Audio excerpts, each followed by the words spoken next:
Oh man, the Avengers Infinity War trailer has finally dropped and it's even cooler than I could have hoped. We noticed a ton of tiny details in this that we're going to break down for you right now. The trailer begins with the Avengers reciting Nick Fury's original mission statement for founding the group, so even though Samuel L. Jackson's not in the movie, he's here in spirit. Early in the trailer we see Thor on a spaceship peering out. Now given the cliffhanger that Thor Ragnarok left on, you can wonder, is this the Asgardian refugee ship, is it Thanos' ship, or maybe it's the Milano? I think it's the Milano because we see Thor talking to the Guardians of the Galaxy later in the trailer. In fact, I think he spends most of the movie working with the Guardians of the Galaxy. And that's what he's doing in this shot when he's pulling a space Samson working the levers of some giant machine. But what are he and the Guardians doing? Well, they're answering a distress call on Xandar where the Power Stone is locked away. At one point, Loki steps among dead Asgardians and hands the Tesseract to some unseen figure, who's probably Thanos. Remember, Loki's job in the first Avengers film was to retrieve the Tesseract for Thanos, so now he's making good on that promise. Now Thanos can use the Tesseract to teleport to other planets and collect the Infinity Stones, which is why I think Xandar is second on his list. This shot of him stepping from a portal is likely on Xandar. In fact, the planet from the opening shot is more than likely Xandar as well.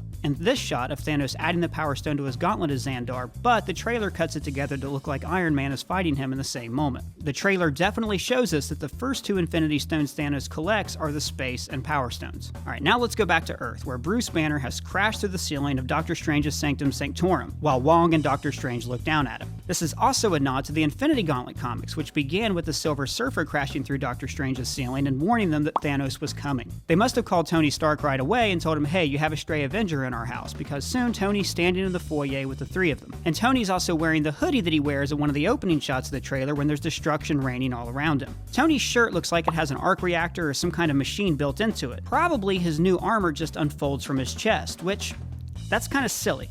In the first Iron Man, he creates a whole suit that he has to step into. Then in the second movie, the briefcase unfolds. Then in Civil War, his gloves appear from nowhere, and now his whole suit's on his chest. That thing does not obey the laws of physics at all. Alright, then we see Spider-Man on the school bus and hairs on his arm standing on end, which confirms Spider-Sense. Spider-Man Homecoming director John Watts said they didn't use Spider-Sense in that movie because it had already been explored in his other films. But we knew that he had to have Spider-Sense because of this shot in Captain America Civil War when Spider-Man dodges something Winter Soldier throws at him without seeing it. There's an enormous circular machine floating above Manhattan. My guess is this opens up a portal so Thanos can bring his entire armada into Earth.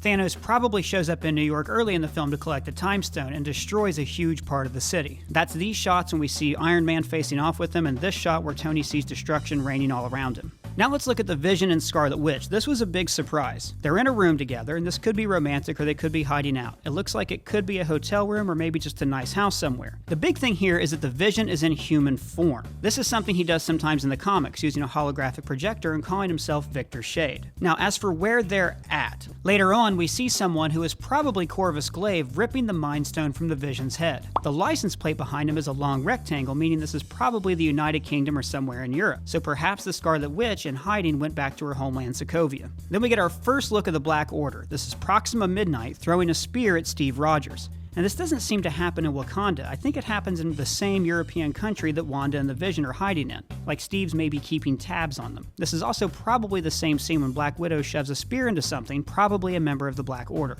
The Black Order are minions of Thanos who he sends out to collect the different Infinity Stones. Then we get to the Wakanda portion of the trailer where we noticed a ton of Easter eggs. Black Panther is giving orders to an army, meaning that Thanos is coming to Wakanda, probably for the Soul Stone. If the Soul Stone has been in Wakanda for generations, this could explain why the country has such advanced technology. In the comic books, the Black Panthers go to a city of the dead called Necropolis. This is where they go to die and also to share the knowledge of their ancestors. Black Panther even hints about this in Captain America Civil War. In my culture, death is not the end.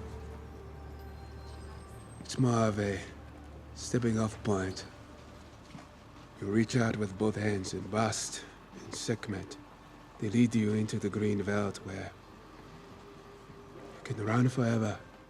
It could be that Necropolis exists in the MCU and that it's where the Soul Stone is hidden away. My money says that we're going to see the Soul Stone in the Black Panther film. And this also explains why all the characters seem to converge in Wakanda. We see glimpses of Captain America, Iron Man, Hulk, everyone but Thor and Ant-Man. And I like that Captain America has a beard in this movie, because during the shawarma scene in the Avengers, Chris Evans actually had a full beard that he grew out for the movie Snowpiercer. That's why when you watch it, Chris Evans keeps his hand on his jaw during the entire scene. Alright, we see Spider-Man in the Iron Spider suit that was teased at the end of Homecoming, landing on top of Thanos' machine. I think this is probably in Wakanda. At the end of Spider-Man Homecoming, he's not an Avenger, he doesn't have the suit. So it makes more sense if Thanos attacks the city, messes everything up, and Tony rallies the troops and gives Peter the new suit. And later, Thanos smashes Spider-Man into the floor, and these carvings make me think that this takes place in Wakanda as well. We see Bruce in Wakanda standing by a piece of the Hulkbuster armor, and he's talking to someone wearing a black jumpsuit and an elbow pad. This is probably Natasha, and it could be their first meeting since she shoved him into the pit during the Avengers Age of Ultron. And later we can see the Hulkbuster fighting outside of Wakanda. Steve, wearing his Cap uniform, which is now symbolically tarnished, is fighting Thanos' Outriders outside of Wakanda's walls. Winter Soldier has a new robot arm, and he's joined the Wakandans standing beside Steve. We get a great shot of the Falcon flying over the battle, and you can see the Hulkbuster fighting below. And this is the first time we've gotten to see a giant pitched battle in the MCU, and I'm pretty excited for it. One of the last shots in the trailer is everybody running toward the camera. We have Black Panther, his bodyguard, Natasha, Steve, Hulk, Falcon, and War Machine.